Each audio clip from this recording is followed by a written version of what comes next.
đầy sinh nung hi aloha ke mai te mai luan vang hia in mo luai thi nun mai ol thim mang le suy tâm trang re cấp phương hoàng càng ai em sẽ càng ai vung vung sẽ ít tên lâu xuân các thầy thì siêu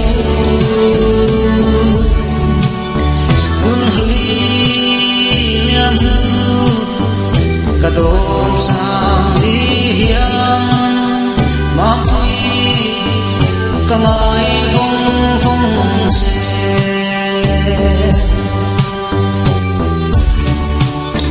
càng lên nát hoa cùng lô vàng ya nè sắc mê công ni ông thì siêu thấy giống đi xe sắp rèn đông lung lên bia thư các làng về từ xe càng ai em sẽ càng ai vung vung xe ít tên lâu xuân các thầy siêu nung huy liam cả đồn sang đi hiang mang huy cả ngày vung vung xe ít hin lung a ít đồn e khi nem in rung chua càng người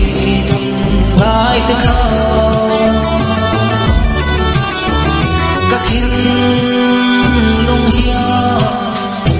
hin tô mai lo phong vang qua các khen khen khôi càng ai càng ai vung vung xe đến lũ xuân các thầy thầy siêu nun huy liam cả đồn sang đi hiang mà huy càng ai vung vung xe